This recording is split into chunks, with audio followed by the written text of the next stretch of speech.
Hello and welcome back to another video. So today we're going to be looking at what the 2024 election map would have looked like if Joe Biden had stayed in the race. Now, as you all probably remember, back in July of 2024, Joe Biden dropped out of the 2024 presidential election and the Democratic Party nominated Kamala Harris, and Biden dropped out following a pretty bad debate performance in the June debate.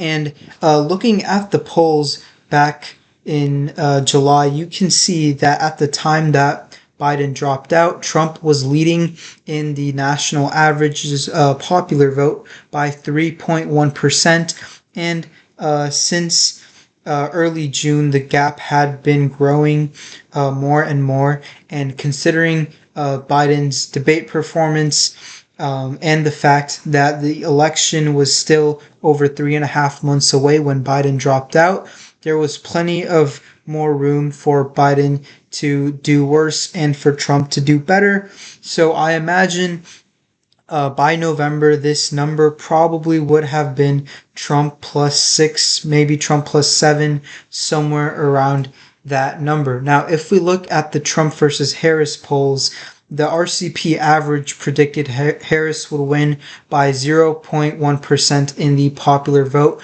Trump ended up winning by 1.5%. So the Real Clear Politics average did underestimate Trump by 1.6%.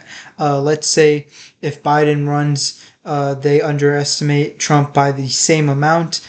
Trump probably wins the popular vote by 8 or 9 points. But for the purposes of this video, we're going to assume Trump wins the popular vote by either 6, maybe 7 points.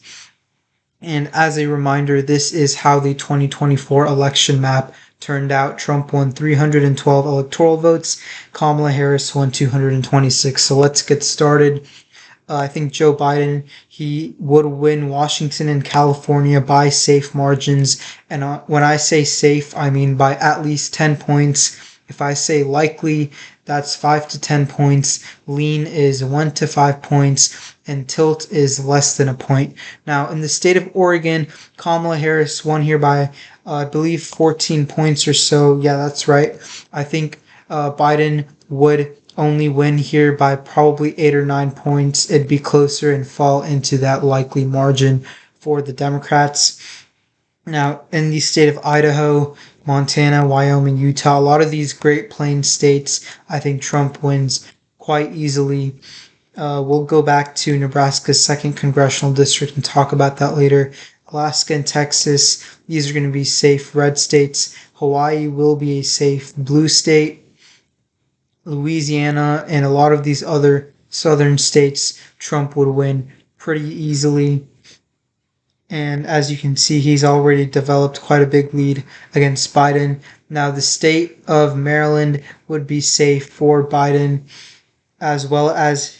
Now, going to his home state of Delaware, though, Harris won here by less than 15. I think Biden wins here by less than 10, which would make it a likely Democratic state.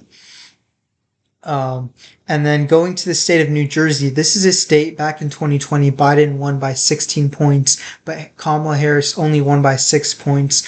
That was a huge 10-point swing towards Trump. I think if Biden stays in the race, I think he very narrowly carries New Jersey, probably by around maybe 1 or 2 points. I would put New Jersey at lean Democratic. Now, the state of New York, Kamala Harris won here by around 11 points. I think Biden wins by 5 or 6. Now, some of these states here in New England, you've got Connecticut. Harris won by 14.5 points. Rhode Island, she won by a little under 14 points. I think Biden wins them by less than 10, which moves them into the likely Democratic column. Massachusetts, he wins fairly easily, but it would be closer than usual. Same story in the state of Vermont. Maine's 1st congressional district would be safe Democratic, but Maine at large, Harris won by around, I believe, 7 points. Yeah, 7 points. I think Biden wins by 2 or 3. This would make Maine at large a lean Democratic state, and Maine's second congressional district would go to Trump by a safe margin. Now, the state of Illinois, Kamala Harris won here by 11 after Biden won by 17 back in 2020. I think Biden only pulls through by 5 or maybe 6 points in the state of Illinois. So it would be a likely Democratic state, but pretty close to lean Democratic. Iowa and Ohio would go to Trump by safe margins, like how they did in real life, as well as the state of Florida. Now, the state of Colorado, this is a state that Harris won by 11 points, Biden won by 13 back in 2020. Colorado, even relative to the rest of the nation, it has been moving left for quite a while now. I think Biden probably wins Colorado by 7 or 8 points. Putting it in the likely Democratic column. Now, in the state of New Mexico, this is a state that Biden won, I believe, by 10 or 11 points, but Harris only won by 6. I think New Mexico does narrow quite a bit, and I will put New Mexico at tilt Democratic. I think Biden would narrowly carry it against Trump in 2024 by less than a percentage point. And then going on over to the state of Minnesota, Kamala Harris won Minnesota by 4 points. Biden won it by 7.5 points. Tim Walz is the governor here. He was Kamala Harris's running mate. I think, this is a state that has not voted Republican in a long time. The last time they did for president was in 1972 during Nixon's 49 state landslide, and then in 1984 when Ronald Reagan won 49 states, Minnesota was the one state to vote against Reagan. I think in this scenario, Minnesota would flip to the Republicans. Trump would very narrowly take the state of Minnesota. And in 2016, Trump came very close to winning Minnesota. He lost by around a point or so.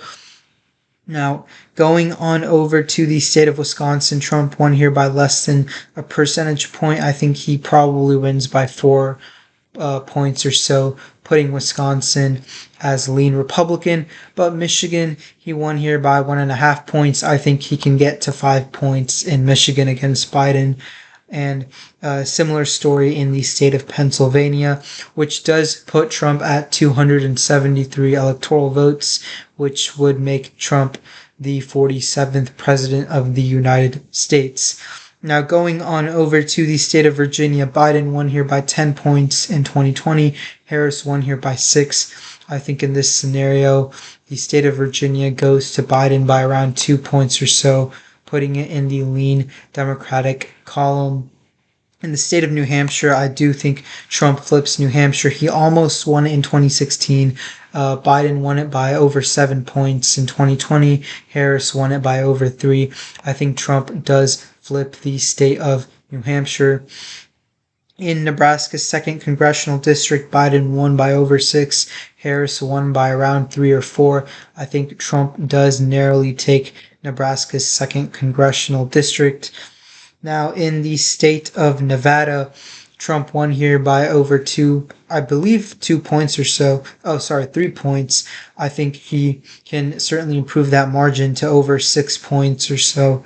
He should win Nevada by a likely margin. The state of Arizona, he won by 5.5 points after Biden carried it by 1/4 percentage point back in 2020. I think Arizona probably goes to Trump by around 9 points, which would make it likely Republican, but it would be very close to being a safe Republican state in this scenario. And then we have 2 states left, Georgia and North Carolina.